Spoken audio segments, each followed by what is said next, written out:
Hi everyone, my name is Junon. I have a health science background, and I'm the author of the book Truth and Empathy: How to Find Your Soulmate. And I'll put a link to the book below. This video is the MBTI personality type assessment of Tony Robbins. But before we dive into this topic, I would like to underline something about my book. It is written from a health science point of view, so we'll be looking at the anatomy, physiology, brain dominance, neurotransmitters, and so forth of the 16 MBTI personality types. And based on this information, you can determine your own type. And then, since I advocate that like attract like, you can determine the best romantic partner for you long term. And also, there is a section at the end of the book that gives you tools and suggestions in terms of how to enhance your overall health using natural means. So let's go back to the topic at hand. If we look at the 16 MBTI personality types, they can be grouped into four main ones. The first ones are sensor judgers, the second sensor perceivers, the third intuitive thinkers, and the last one intuitive feelers. To me, Tony Robbins is a sensor perceiver, and I will explain why. I have some notes on screen so I don't miss anything. Anthony J. Robbins, his birth name was Mahavorik, is an American author, coach, speaker, and philanthropist. He was born on February the 29th, 1960 in California, United States. Tony is now 63 years old. He is the eldest of three children, and his parents divorced when he was 7 years old. He is of Croatian descent from both sides of his family. His mother remarried several times, including a marriage with Jim Robbins, a former semi-professional baseball player who legally adopted Anthony when he was 12 years old. Robin attended Glengora High School. During his high school, he grew 10 inches or 25 centimeters in 1 year, a growth spurt later attributed to pituitary tumor. He has said that his home life was chaotic and abusive. When he was 17 years old, he left home and never returned. He later worked as a janitor and did not attend college. One day, he asked his landlord, a family friend, how he became so successful, and the landlord told him. And then he started turning his life around after attending a Jim Roth seminar. Robbins began promoting seminars for the motivational speaker and author Jim Roth when he was about 17 years old. He subsequently learned to firewalk and incorporated it into his seminars. Tony has worked on an individual basis with Bill Clinton, Hugh Jackman, and Pitbull, among others. He also has counseled American businessmen Peter Guber, Steve Wine, and Mark Benioff. In terms of his philanthropic work, in 1991, Robbins founded the Anthony Robbins Foundation, intended to help the young, the homeless, the hungry, the elderly, and the imprisoned. In 2014, he donated the profits of his book, Money Mastered the Game, along with an additional personal donation through Feeding America to provide meals to people in need. Tony works with a water company called Spring Health, which provides fresh water to parts of rural eastern India to prevent waterborne diseases. Robbins helped raise money for Operation Underground Railroad, a nonprofit organization that works with governments to fight against child trafficking and slavery with the assistance of former CIA, Navy SEALs, and the Special Operations operatives. Tony has worked on other projects such as TV series and movies. For example, in 2010, NBC debuted Breakthrough with Tony Robbins, a reality show that followed Robbins as he helped the show's participants face their personal challenges. NBC canceled the show after airing 2 of the planned 6 episodes due to low viewership. In 2012, Robbins began co-hosting Oprah's Life Class on the OWN network. In 2015, filmmaker Joe Berlinger directed and produced the documentary Tony Robbins, I Am Not Your Guru. In terms of his personal life, in 1984, Robbins fathered a child with former girlfriend Liz Acosta. Their son, Jarek Robbins, is also a personal empowerment coach and a trainer. The same year, so 1984, Tony married Rebecca Jenkins after meeting her at a seminar.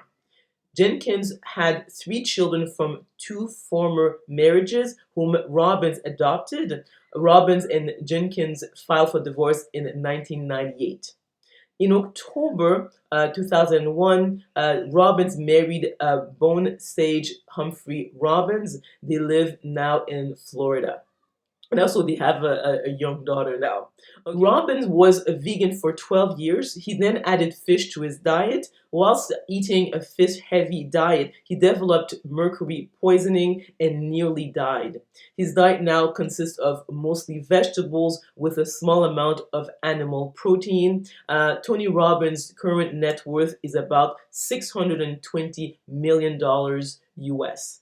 If we look at Tony Robbins' life trajectory, it is typical of center perceivers. So at an early age, he was attracted to business. You'll see that center perceivers have certain career choices when obviously they have the opportunity. So either they're going to be entertainers, they could be athletes, they could be artists, and in his case, it is the business aspect. But again, he took a different sort of approach. So he focused on helping people. So he's someone who liked to interact with others, and he was very sort of driven. Because when a person is building an enterprise like that, we were talking about probably working 80, 100 or more hours per week. And because of that, you'll see that their relationship often suffer when they actually are going through that process. So in other words, in the case of Tony Robbins, as he said, it was inspiration, but really also desperation, because his family life was not healthy. So he needed to, find a way to survive. So in other words, when he was able to go to that seminar, Jim Roth, and be able to sort of get the tools, was really, something that, really helped him. So it gave him, direction and a sense of personal power, because it's something that he really advocates. So you'll see that center perceive also have a sense of optimism. Even in dark situation, they are all about hope and what is possible, because this is like really, when it comes to center perceive, they are the optimists, when it comes to the different personality types. So we'll see that. So in other words, Tony Robbins in this particular aspect is clearly a sensor perceiver.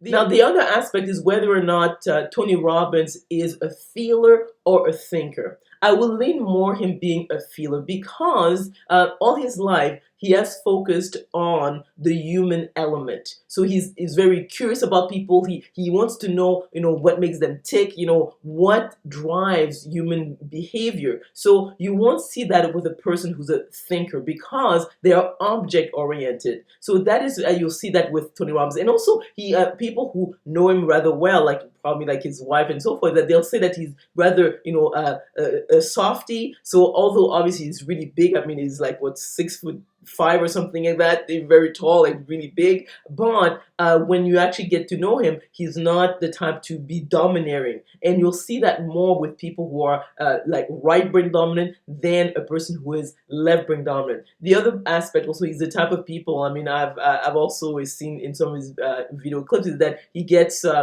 emotional. He might cry once in a while, and you don't really see that a lot with thinkers. They can do it, but not as regularly as someone who is more empathetic. So you'll see that Tony Robbins, although obviously the people hire him as a coach to maybe to get a breakthrough, and sometimes he has to be firm, but he is clearly someone who is very interested in the human aspect. And so, in other words, he needs to understand emotions, feelings, and so forth. And if a person is a feeler, they're naturally better equipped to actually accomplish this type of task. And obviously, if you excel in a field, you have to have like a natural talent to actually accomplish that. Another aspect that points to the fact that Tony Robbins is most likely a feeler has to do with his philanthropic work. So in other words, he gives a lot back to the community, and you'll see that people who are right brain dominant tend to do that more than thinkers. Not that thinkers don't, help others, but it's more pronounced when it comes to a person who is more empathetic. So the last aspect is whether or not Tony Robbins is an introvert or extrovert. I would lean more him being an extrovert. I mean, his seminars are like, especially back in the day, was like 12 hours a day. For someone to be comfortable, to be the center of attention for that long and always interact with people for extended period of time, being that driven. This is someone who's most likely an extrovert. An introvert will feel exhausted. I say to people, how you know someone is an introvert, extrovert? You can use the 20-80 rule. If a person is an extrovert and you put them 80% of the time in a sort of isolation, they will wither away, whereas a person who's an introvert would actually flourish. So in the case of Tony Robbins, he's most likely an extrovert, because if it wasn't the case, he would not have kept it up over so many years, because at this point in his life, he doesn't need the money. He's worth like $620 million. Even before that, if something is not in line with a person's nature, whenever they have a chance to not do this particular activity or task, they would actually do that. But not in the case of Tony Robbins. He's 62 years old and still wants to help people and be in the limelight like that, so and be able to interact with people for many hours every single day. So I would say that again, he acts more like an extrovert than an introvert. So based on this information, I would type Tony Robbins as an ESFP. So let me know if you agree or disagree with this personality type assessment by commenting below. If you like this video, if you learned something, please click on the like button. Also remember to click on the notification bell to be notified of other videos I'm going to be making. Subscribe to my channel, and we will talk soon.